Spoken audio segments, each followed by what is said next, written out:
Welcome back, trainers, and we're going to be doing something new that we haven't done on the channel before, and that is going to be commentating over this video. Now, Zoe did do an interview with Miguel, which is about an hour plus. It is very long.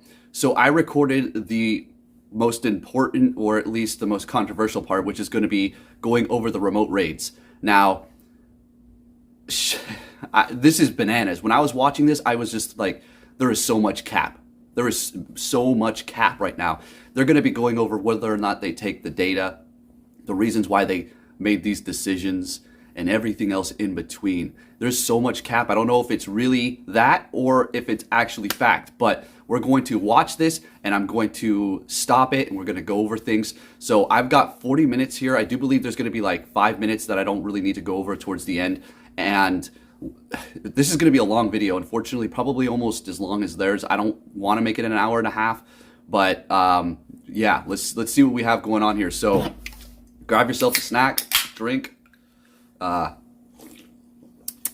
that sparkling water, strawberry flavor. So shout out to Zoe. I will put a link down below, and I do recommend that you watch the full video. You don't need to go watch it now. You can watch me first. Hey, you're here, watch me first, right? But yeah, you want to check that out for sure, okay? All right, so with that said, let's go ahead and see what we have going on here. Let's start it up.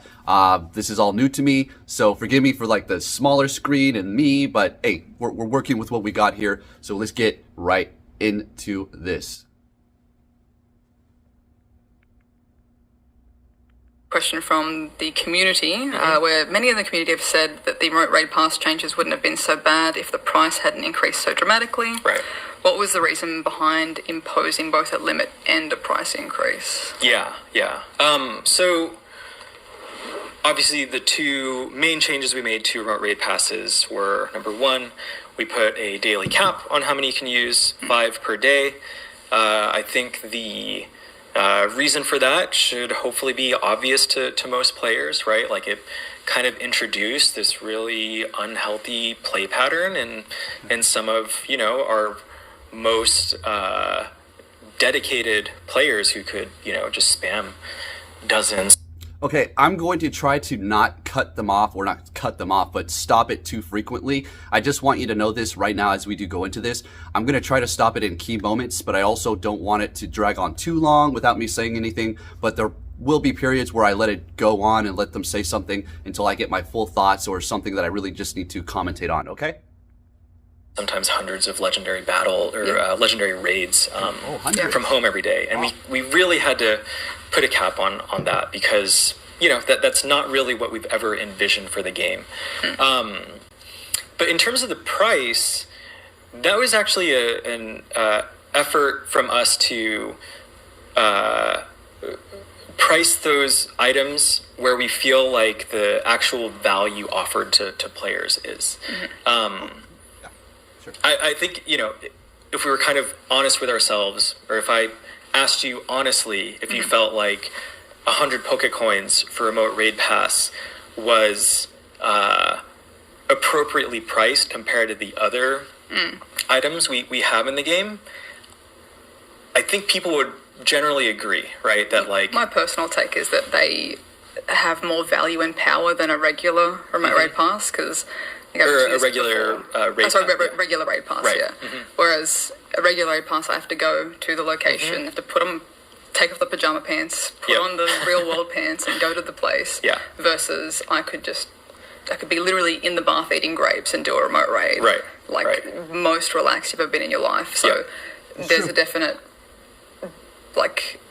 you're paying for the convenience sort of thing. I think from my side of things, the amount that it went up, I thought was probably a bit more.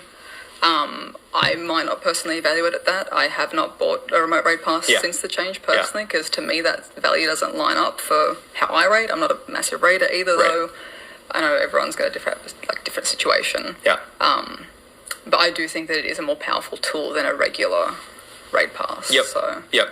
And so in terms of the...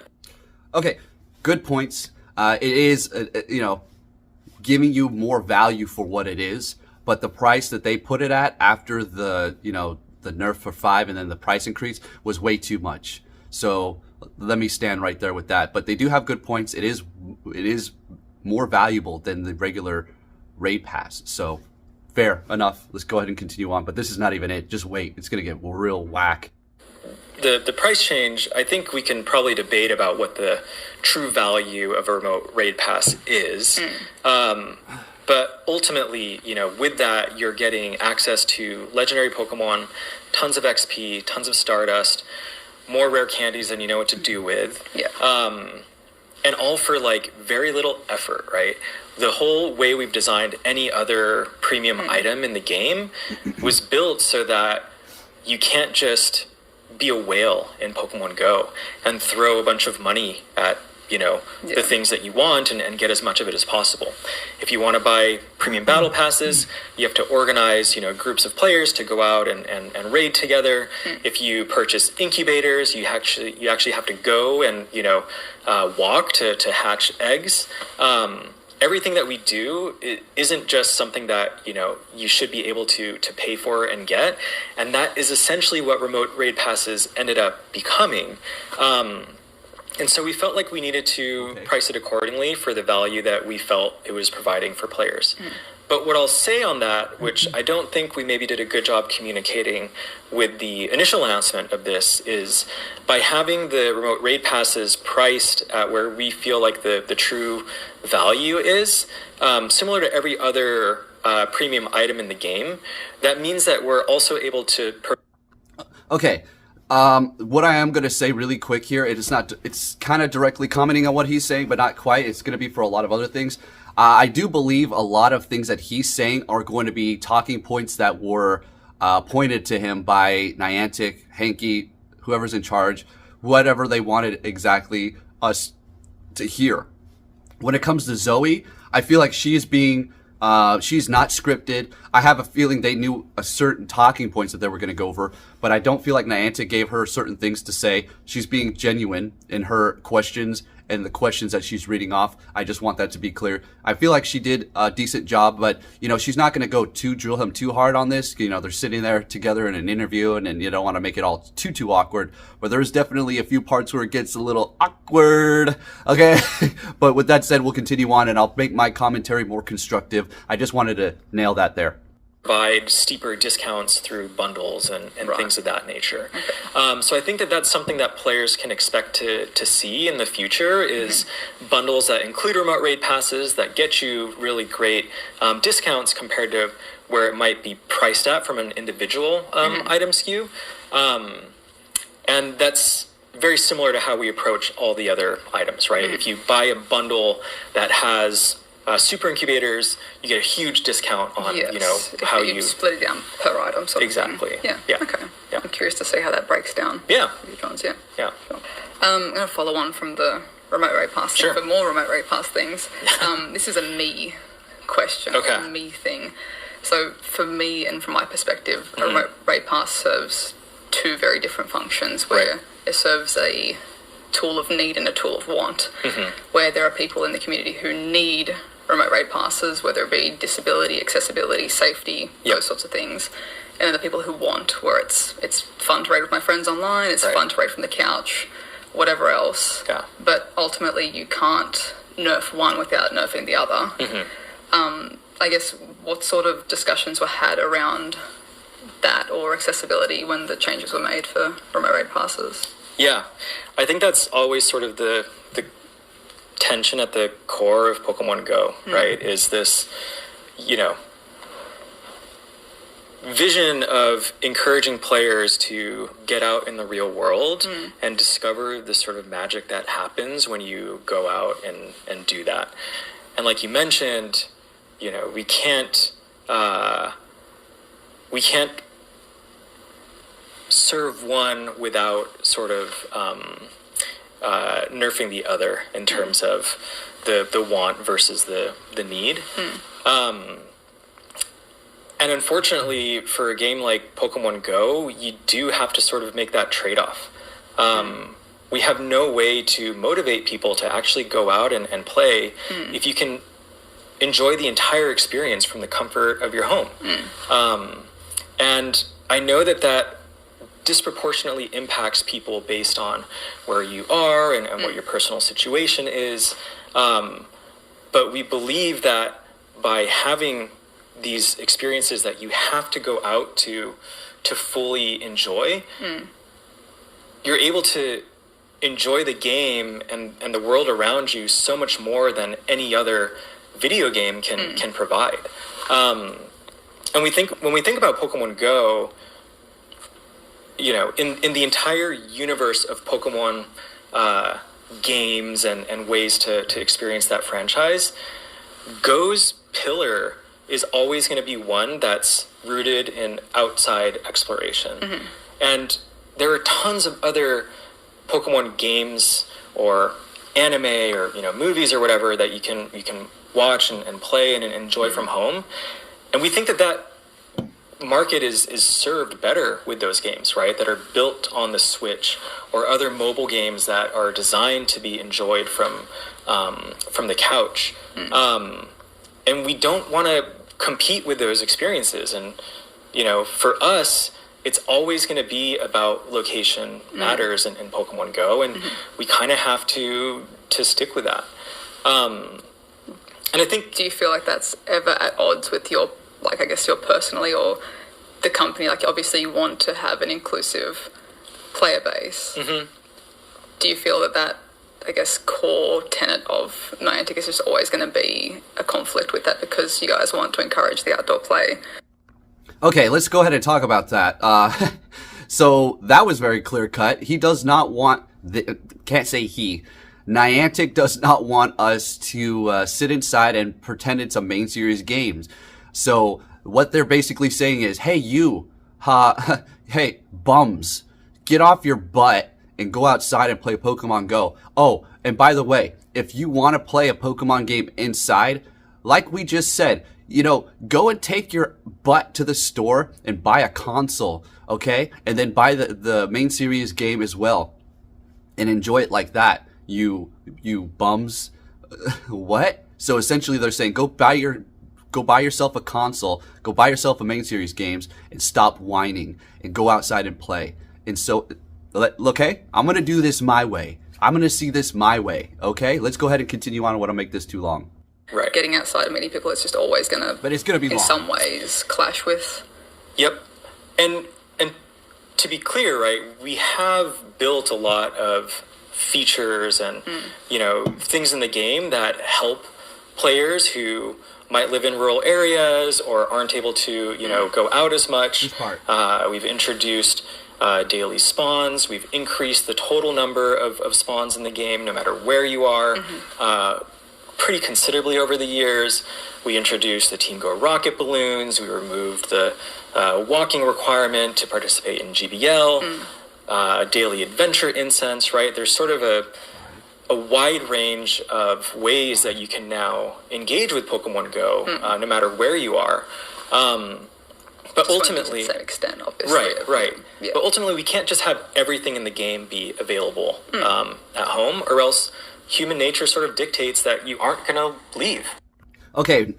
Yeah, sure. He gave 5 examples and a little speech thing that I, you know, noticed. It's not like I just figured this out. Oh, all right. But when people emphasize words like, and we do that, well, then give me some examples. Well, there is this, and there is that, and then this. It's like, I thought you said, you're making it seem like there was 10 or more. There's 3. So they emphasize these words and drag them on and make it seem like there's so much. Like, this word is so long. So is this word is so long. You see all these things that I'm bringing out here. Let me give you a little fun brainstorm here for you, Niantic. This is free on me. All right. So for instance, if there's somebody who literally has nothing in their area, well, then that's really bad, okay? Like, you got nothing. You got the daily spawn where you can catch your little 1 Pokemon a day. Oh, okay.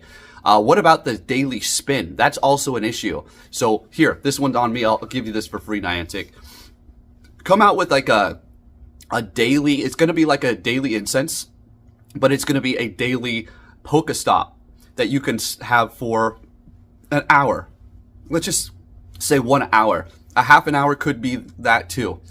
but we'll just put it at a base 1 hour. So this will be your own Pokestop that you can put anywhere, because you're the only one who's going to be able to see it. It's not like you're going to be dragging other people into some sort of hazard area. If you drop it there, then that's all you, right? And what's going to happen is you can only see it. It'll be like a regular Pokestop, and you can spin it. It'll just show for the image. You won't get a gift from it. Well, maybe we can say you can get 1 gift or 2 gifts. Who knows what the deal is? But therefore, you're going to be able to not only get your daily spawn catch and streak, but you're going to get your daily spin as well. If you're somewhere in the middle of nowhere, if you really wanted to help people out in this game, it'll be a free Pokestop for the day, and you can put incense on them. 1 hour will be perfect. You can do 1 30-minute incense and then another one. Or if we have an event, then you can have for the whole time or whatever. That will alleviate a lot of the other issues, and I think that would be a great feature as well. That's on me, Niantic. Let's keep moving here. Right? It's so much more convenient and easy to do that. And like you mentioned, sometimes it's a want versus need. And particularly about the remote raid passes, there's a big reason why, we didn't just remove the item from the game outright. Right. Remote raid keeping passes, them in there to have the option for right. them. Yeah. They still exist in the game. Yeah. You can't spam them indefinitely anymore like you used to be able to. Yeah.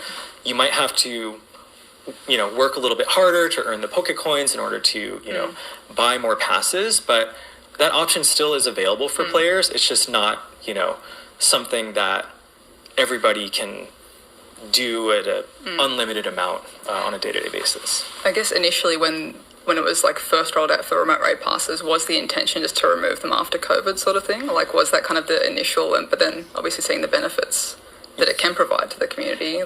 Yeah, I mean, I don't think we ever intended to fully remove them, but you'll probably recall that there was always sort of a seasonal bonus around, the damage or whatever with remote raid passes. I do think over time, as we saw how players were engaging with this feature, it became pretty clear that even something like a damage nerf wasn't really going to give people enough incentive to actually go out and raid. So super painful decision. I personally am pained by it. I used to remote raid a lot. I have online communities that I would raid with, and to be honest, we haven't raided that much together ever since that change, and that's really heartbreaking for me, right? But at the same time, we have no way to motivate Stop the cap. people to get out if legendary Pokemon, the most sought after content in the game, yeah, is something that you can get as many as you want from home. Yeah. So. Oh, actually, one more thing I do want to say about that too one more is thing. When we talk about how location matters in Pokemon Go, we genuinely think that all locations matter. It's not just city centers and things like that. And so we do want to provide players the tools to beef up their local communities, through Wayfair, and more recently the Community Ambassador program that Kestrel has been running. I know that we have a ways to go on a lot of those things, but we don't want rural communities to feel so much more desolate than, highly dense city centers. Yeah.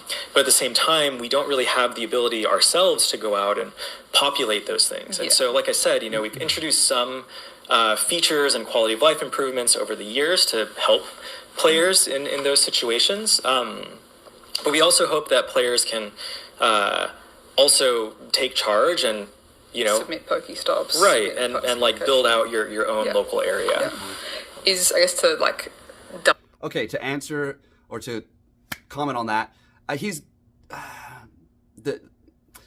got a point to talk about how they're trying to give us tools to make our own areas here, but that's going to require you to have things. I love how on their preview they just did for the Hidden Gems season, there was Pokestops on the beach, which that's a bunch of bullshit. You can't put Pokestops straight up on the sand. So that's an unrealistic expectation that they're throwing out there, there's Pokestops all over the beach or something. Okay, whatever. Okay, sure it is. But when he says that they're giving us the tools to beef up our local communities, it is true, but there is an issue when it comes to people submitting and then having them approved. They could be sitting there for months. I have a place that I made over here, a baseball field that has got several stops in a gym now because of me. And it took about a total for everything to be put in place. I'd say like somewhere around 8 months.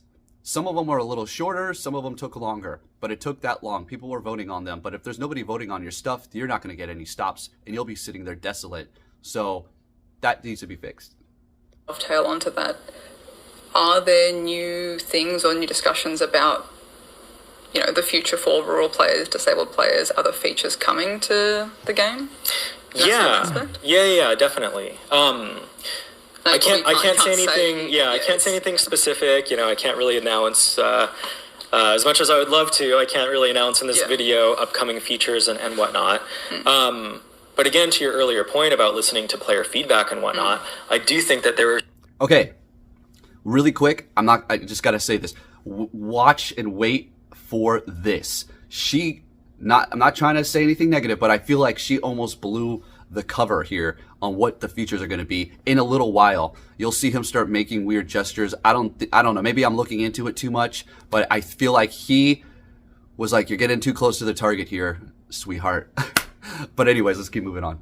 Some valid criticisms about some of the gaps that were introduced with the changes that we made to remote raid passes. And so we are, thinking about and trying to work on additional solutions that can help ease that friction for players that were negatively impacted in significant ways. Okay.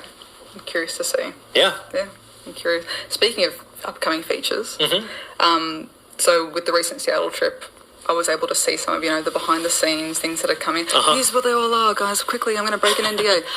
No, but, there was genuinely a lot of things that I think are okay, that's cool, that's hype, I'm fine with that, whatever else. But they seemed like genuinely interesting, decent features. I'm glad you think so. Is there a reason those things, I guess, or even, half of them, one of them, wasn't brought out before the change to remote raid passes? Because I think another big thing for this is that I feel like there's still so much that could be done to help build up communities before these changes, or have other things to engage with in the game. Right. Was there a reason some of these weren't brought out before that, or it's just a timing thing? Yeah, I mean, so to be perfectly candid, the remote raid pass conversation and debate is something that we've had internally at Niantic for a year and a half, right? All right, so remember that. It's going to be in a little bit longer where she kind of follows up on that. She's got remote raids on the mind. She's got remotes on the mind. And she brings up, I hope this new feature is received well, meaning because we're all pissed off about the remote raid passes, it seems like they're going to revamp the raids in a massive way, in the gyms in a massive way. And he said they've been talking about it internally at Niantic for some time. I feel like most of the employees probably don't care. As a matter of fact, like he was saying himself, he enjoys them. This came probably from head up. They don't want us sitting at home. They made the point they said, hey, you little bums. We don't want you sitting on your butt playing Pokemon Go remote raiding all these legendaries. Oh my goodness. So go buy yourself a console, scrubs. It's not something that we woke up one morning and said, hey, we need to make this change, and we're going to do it right now. I don't imagine that. So it's not something that we took lightly, but when we also looked at the roadmap of exciting things that we had for the rest of the year, there's often sort of two trains of thought on how to do things, right? One is rip the Band-Aid off, get all the bad stuff out of the way so that you can clear the runway for new, exciting, cool things that that people can have sort of a uninterrupted reception for. And the other is, maybe have a little bit of sugar to help the medicine go down, right? And it's okay, we know we're going to make this really painful change, but here are these other things that we have in the game. Compliment sandwich. Wow. So, bribing us. That's what that meant. Sugar to help it go down. Strategy sort of thing. Yeah. And so I don't think there's a right answer for that. And ultimately, we knew that this was going to be such a painful change to make that we made the decision to take the rip the Band-Aid off approach. And I know that means that we're going to have to work even harder to earn back the trust and love for Pokemon Go that that we've lost with this change for a lot of players. But I hope that people will stick around to actually see a lot of the cool things that we have working on, because I am genuinely excited for it. And I think that Pokemon Go at the end of this year is going to be a very different game than it was at the start of the year, in good ways. Okay. So, yeah. I'm hopeful as well, because I think it's one of those things, like seeing the things in person in Seattle where it's like, oh, that's sick, but it's also at the moment still shrouded in, like the general vibe is just, and even for me, I'm fully transparently, I don't have the platinum medal for raids and things like that. I'm not a raid person. Right. But it's still, I guess the general sentiment is very flat at the moment with the... Right. Body language doesn't look great for him. She's getting a little too close to the target. She's talking about remote raids. She's talking about how the people are pissed off about the remote raids. She's talking about rating. She's talking about the platinum medal rating.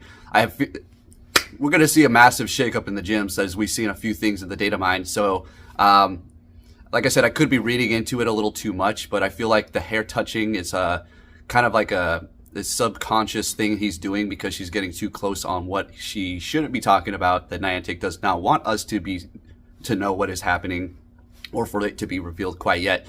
But let's continue on. There's a lot of what do you feel? Do you feel like there's a lot of gaslighting going on here? They've lied to us before, straight up about the algorithm. They said there's none, but there is one. There's no freaking way. There's no way there's not. There is no way that there is not. But they had to come out and say there is no algorithm. But here we go again. I don't want to say that this man is a liar. Okay, he was probably giving talking points. It's not him. And also, do not go and attack this man on his social media.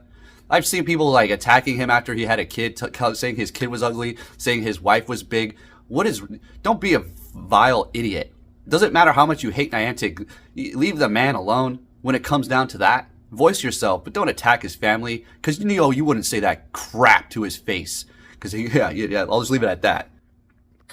We're not being listened to, whatever else, where it's kind of like I'm viewing it through the lens of that's sick, but I'm battling this feeling at the moment, and I guess in a similar way where I'm hoping that it is something that over time and with whatever else is rolling out, it is, healthier at the end of the day for it. It might take a long time to get there. Yep.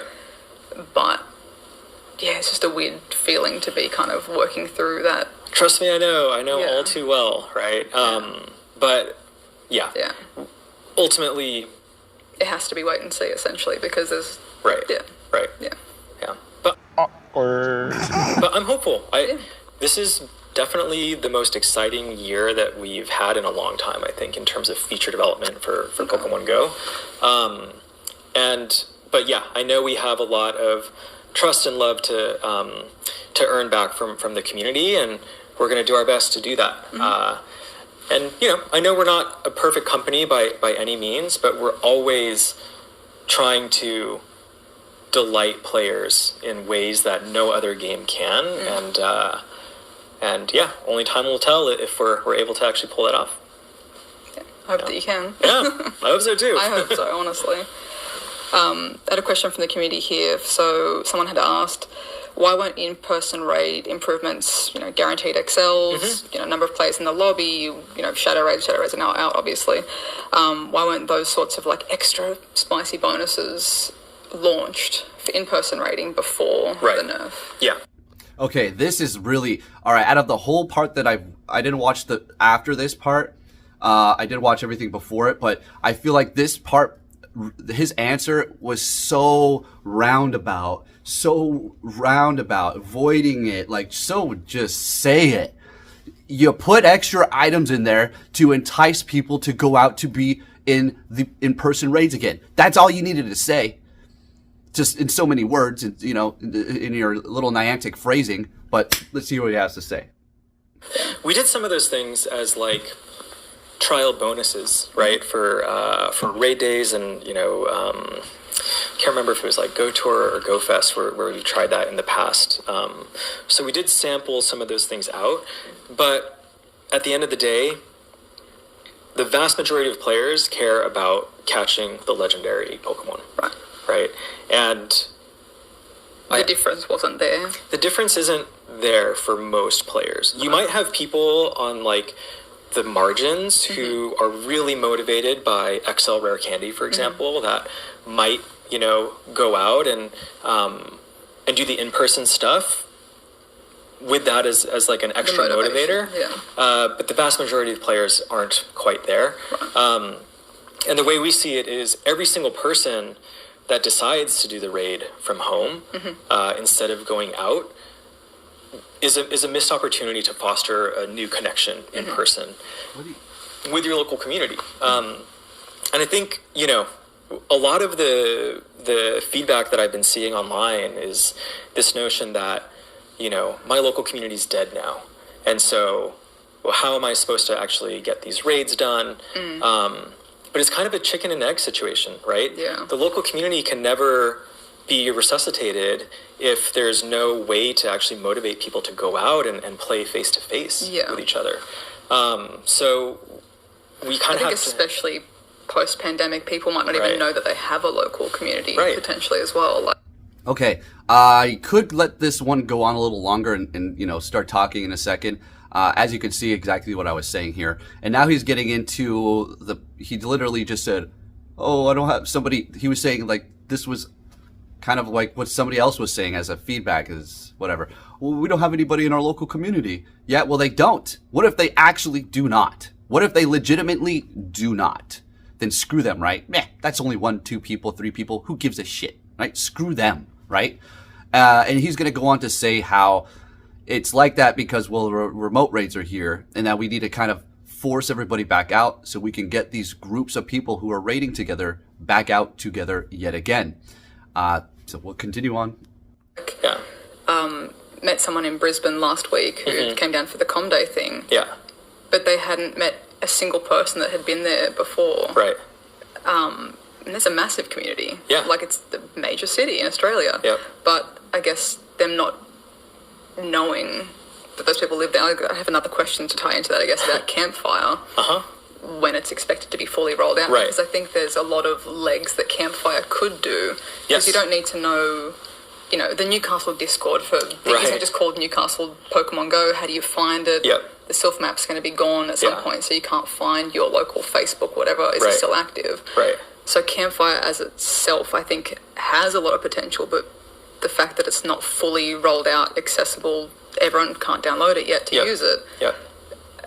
In my mind, had that been rolled out as well earlier, people would have less of a sense of, I have no community, or they don't know that they have a community. Right.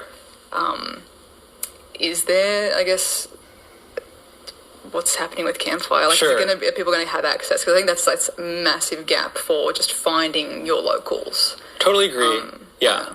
Before I answer your question about Campfire specifically, so today, obviously, I guess if your viewers don't know, we went and played the Shadow Mewtwo debut raids out here, and I was able to meet a lot of awesome community members from the Sydney community, and someone that I was talking to was telling me that he actually stopped playing Pokemon Go in 2016, and the reason he came back to play Pokemon Go and is playing right now is he actually saw a bunch of people out raiding recently in Sydney and thought like, oh, maybe I should like download this game again and check it out. Yeah. That doesn't happen if those people are raiding from home, right?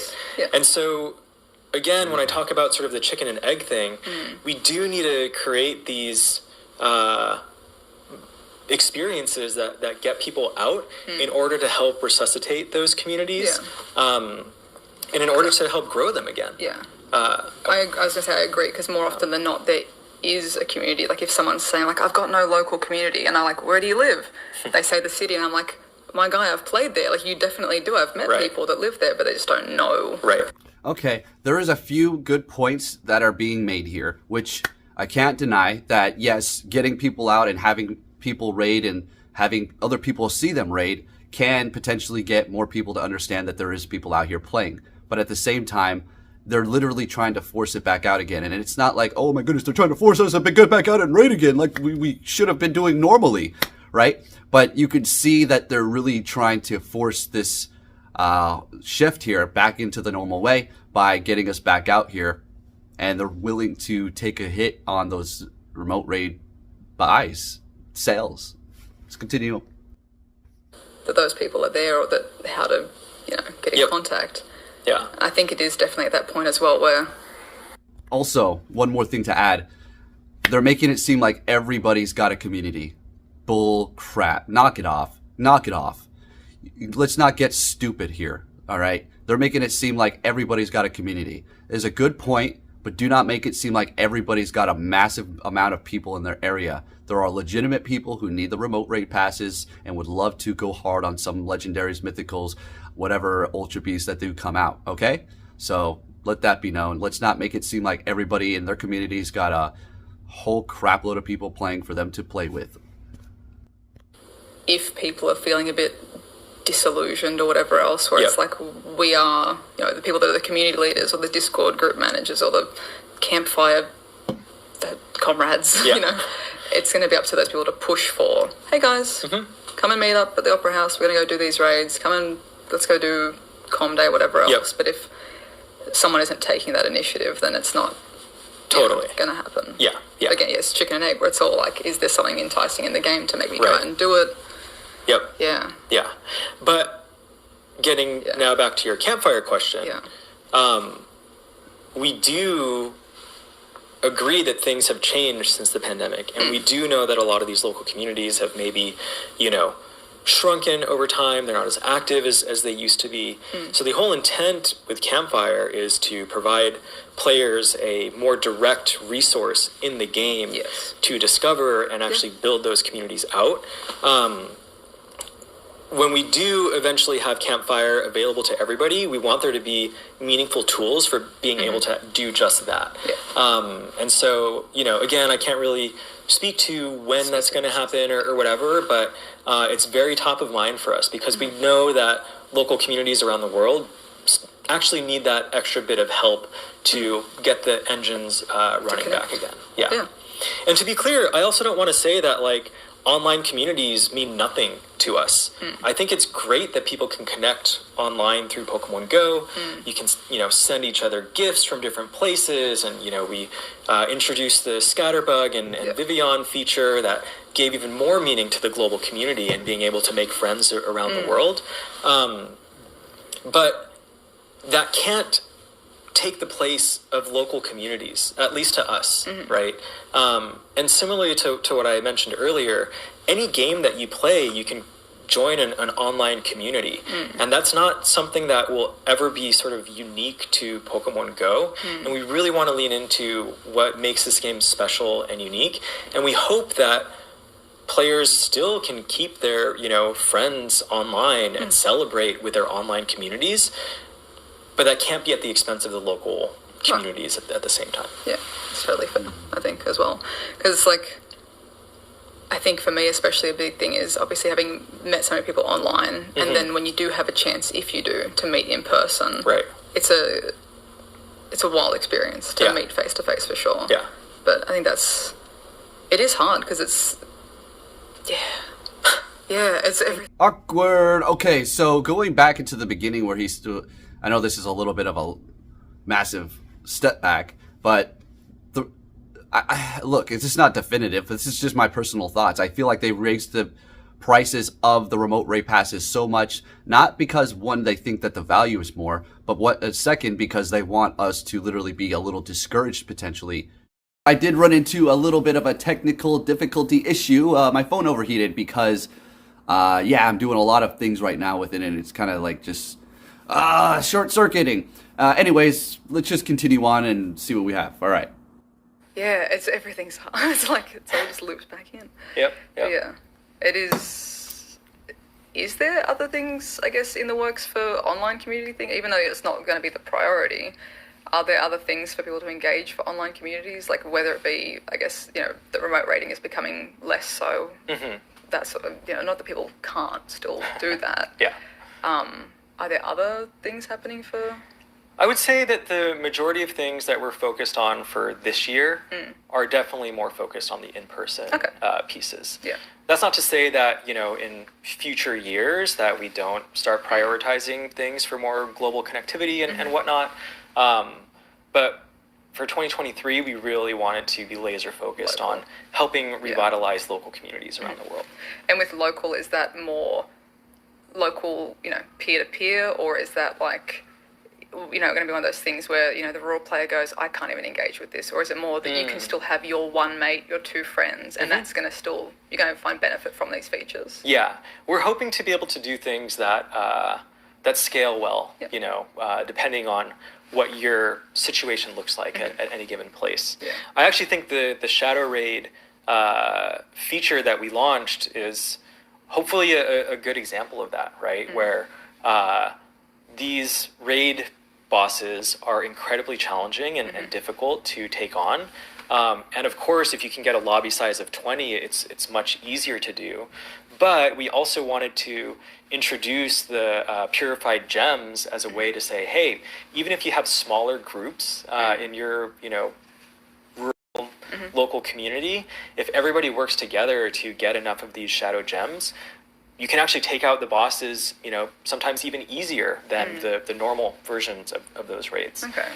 Easier than a non-shadow Mewtwo? Potentially. Potentially. Yeah. Okay. Yeah. I'd be curious it'd be impossible to do in Sydney to try a small lobby. But I'd be curious. Just mockery of the people who do not have enough in their area. Duh, if you get a lobby of 20, you can beat it. No kidding, man. I was able to duo it with the gems, but guess what? It was broken and it didn't allow me to do it the first time. If I didn't have extra gems, forget it. So sorry, too bad. You lost. And not everybody's as powerful as some of the trainers like me to do these duos. So you're left high and dry, baby. While everybody's out having fun in their own places with people. And if you live alone, well, you're going to be excluded out of this event because guess what? You don't have enough players. So go buy a console, you dirty, filthy person who sits on the couch or has nobody to play with in your area. How dare you? So if you've done a small shadow raid with like 5 of your friends, let us know how it went. Yeah. I'd be curious to... I did a duo. Does to not see how anybody not know effectively about this crap? I mean... I think that's important as well. This is for why I people get to know that slept you on, can, man. as opposed to being, I guess, I'm never going to get this done. It's Mewtwo. It's Right. Shadow. It's boosted. Right. I'm not going to have a chance. If people know that they can, like, that is a powerful tool and that you only need XYZ number of people to get it done. Yep. Yeah. Yeah. I'm going to look into that. Yeah, and like we talked about earlier, it is a really tough challenge to overcome and a tough balance to strike because there is that distinction between the wants and the needs, right? So, yeah, we're trying to manage through it, but it can be difficult at times, and but it's something that we're always paying attention to the numbers, and we want to make sure that the experience that we're seeing all around the world is something that we can stand behind and say, like, okay, we feel really good about what we were able to deliver to players here. Cool. Spicy question. Okay. Is Niantic selling our location data? Are you guys, do you know where I live? What's going on with location? That's, I guess, a good tinfoil Sure. thing that goes around online. All right, in the words of ZöeTwoDots, tinfoil. So she asked, do they collect or sell our data? You're going to love this response. Let's see what Mr. has to say. Yeah. They're making squillions from selling our location data to companies, blah, blah, blah. Is there any merit to that? I'm actually very glad you asked this spicy question, because I have to say it's probably one of my biggest pet peeves of what I see in terms of like online conversation and theorizing from our players. So I want to say, like, definitively, no, we are not. We are not selling your location data in order to make a profit. That is not a core revenue stream for us, business model, and it's not a business that we want to get into. And I think we actually did release a statement last month or a couple months ago saying that, we do not sell individualized data from our players. And then I think That a lot of turned people, into the were like, anonymized, oh, well, yeah. they said individualized, so, they're just trying to, like, squirm around this. Yeah. But the reality is, the most location data we'll ever provide to, let's say, a sponsor within Pokemon Go is, here's how many times your Pokestop was spun this month. But that has nothing to do with your specific location or anything like that. So, like, you don't provide Zoe spun that sponsored stop, or you know, female age 23 spun this thing. Is that even something that, like? No, we don't. I mean, we don't even have that information for any of our players, right? We don't know your any of your demographics, really. Yeah. We collect your date of birth when you create your account, but that's only to determine if it's a child account or not. Right. And it's not something that we, store on your account to leverage for future, data selling reasons. So it's quite literally sponsored stop. Hi, Niantic. We've sponsored this stop. Are people coming to our thing? Hey, 100 people have spun it this month. Right. Pretty much. And also, in terms of our strategy with the different sponsorships that we have in Pokemon Go, it's not really intended to be like a heavy revenue driver for us. We actually pick those sponsorships based on the value that they're able to provide our players. That's what's most important to us, is actually talking about like the rural challenge when we can partner with Verizon, for example. They can identify stores all around the country or the world where we can then add Pokestops that weren't there before, and then that is a value add to players, especially in places where there might not be a lot of Pokestops. Okay, Miguel. All right. So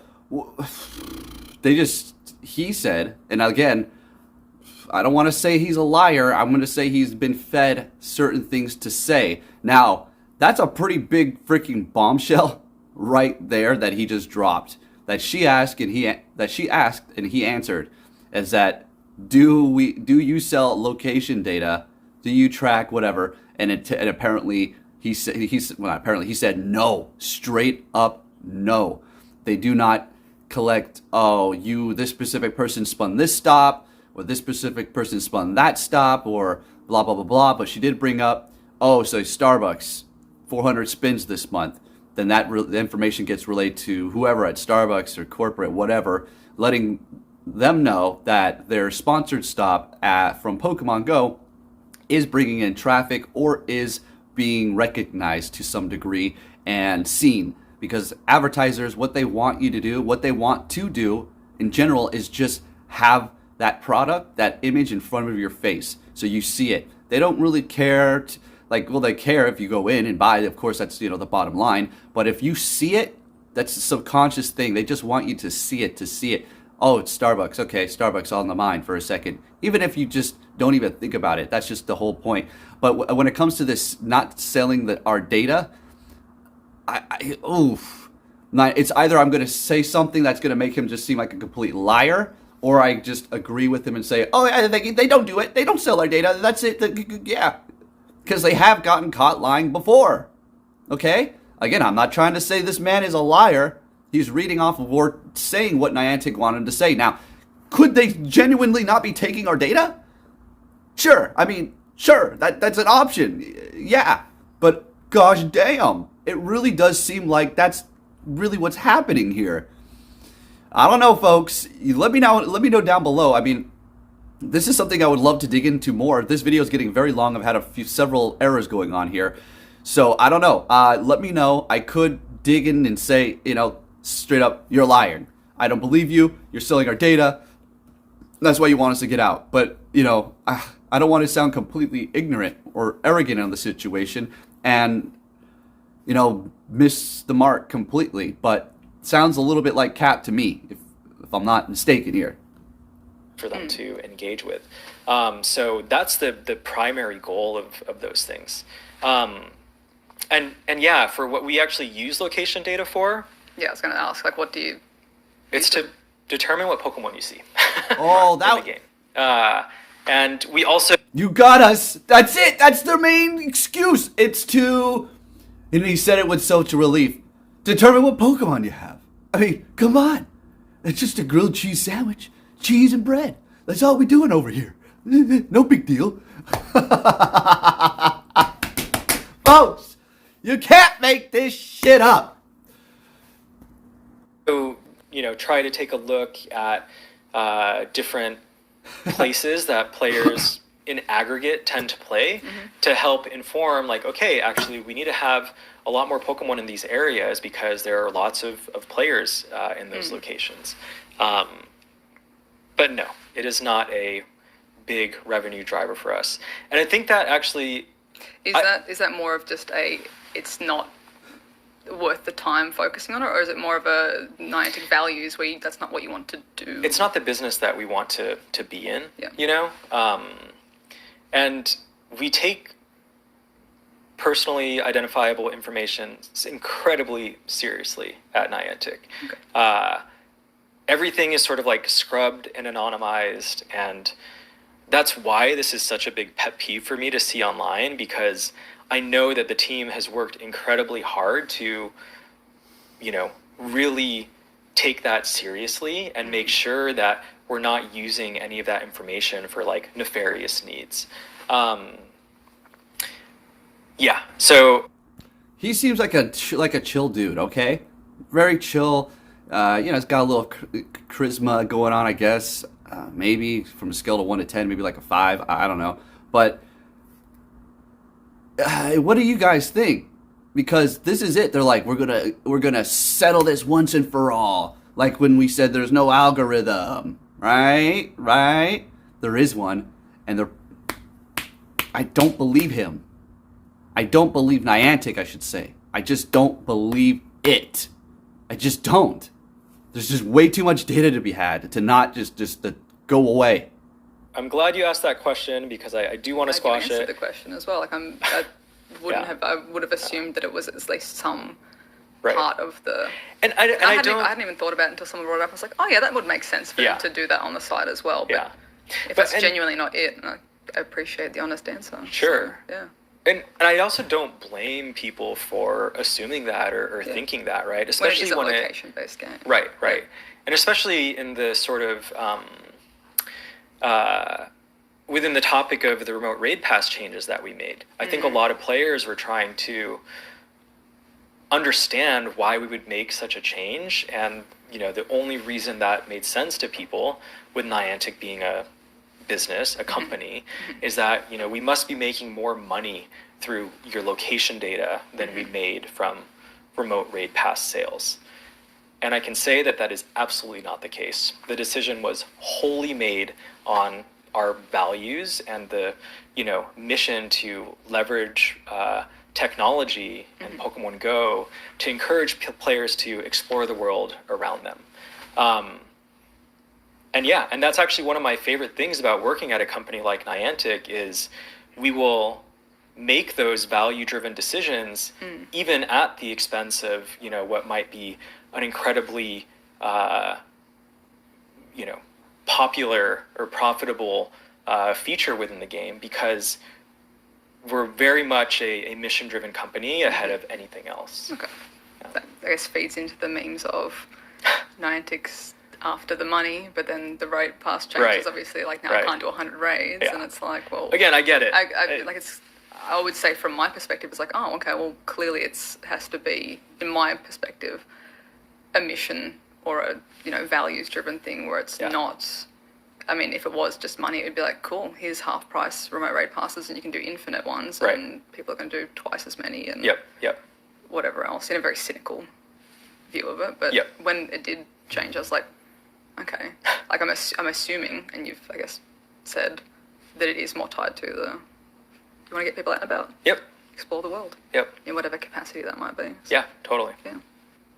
Oh, it's a fun one. This might be I don't even know if you can answer this one necessarily. Do you think the team is spread thin? And do new games like Pikmin, Peridot, Marvel, all that? All right, so this is coming to a close. This video is going to be long. Oh my goodness. all right, so she goes on to ask him, is the team spread thin? And to give you the short answer, he says, no, we've got dedicated teams for each group. So that's, we're not focusing on Pokemon Go. And the Pokemon Go team is essentially swamped, but we still have the full team. It's not like we had, I'm just going to throw a random number, 50 people on Pokemon Go, and Peridot's here, so we got to take 20 of those. And now you're going to be left with however many left over here for Pokemon Go while we take these people for Peridot. That's like, he's denying that, which, whatever. Okay, I believe him on that. You're probably just, like we went over before, they're swamped, and these head leaders want them to continue on another projects while they're still working on something that they had to finish. Oh, no. And then once they're done with that project that they told them to stop with, and then they start working on this new one that they told them to do, they can't go back to the other one because they had to work on another one. So it just gets all screwed up. So we're going to go ahead and cut it here. My full thoughts is there was a lot of cap. I do believe, if you're not familiar with that slang, it's called the lying. BS. Fibbing. Okay? Do they take the data? He straight said no. Statement from Niantic, they said they do not take our data, which is wow. That's either the biggest lie ever or it's true. There could be two parts to it. They could be taking our data but not using all of it, utilizing it to every degree that they can, or they are straight up like, not really taking our data. Niantic is being honest, because everything he's saying, other than his personal thoughts, are coming from Niantic, okay? And again, I'm not saying he's a bad guy. That's cool he did this interview, and shout out to Zoe for throwing some of these hard questions at him, which I do believe were not scripted, or he didn't know that she was going to answer a lot of these. So shout out to her for, being real. Whatever your thoughts are, then, go ahead and do that, all right? I could go on and on and on about this, but as far as my thoughts on this specific segment here on the interview, there was a lot of dancing around comments or questions like a politician, just dancing around the situation, just a word salad, jumble of words, sprinkle it, in his own words, give him some sugar to help it go down. All right? Yeah, exactly. Good old Mary Poppins. Chim chim to frickin' Roo. Right. Folks, there you go. I'll get better at doing this, okay? This is already long, so we're going to cut it short. Watch the full video, link down below. Tell me your thoughts. Do you think this is just a bunch of hot air covering it up, and they thought, we're going to squash all this once and for all, and then anybody else who starts saying anything about these situations that we completely clearly went over that are not happening, well, you're just now spreading misinformation. Therefore, don't believe these people anymore, because we already went over that and we told you that it's not happening, right? No algorithm, right? Algorithm, right? Exactly. Anyways, there you have it. Pretty interesting stuff here, and it looks like you will not get your original remote raids back. As a matter of fact, you can just look towards them going downhill from now on. Probably eventually nerfing even the damage at one point. Who knows? Once this blows over a bit, and they wait a little bit longer, then they nerf that. Just saying, it could be a possibility. But as far as this interview is concerned, I found it very interesting, but at the same time, very frustrating, and a lot of politician vibes. There you go. Thank you for watching. Give this video a thumbs up, and I'll catch you all next time. Take care.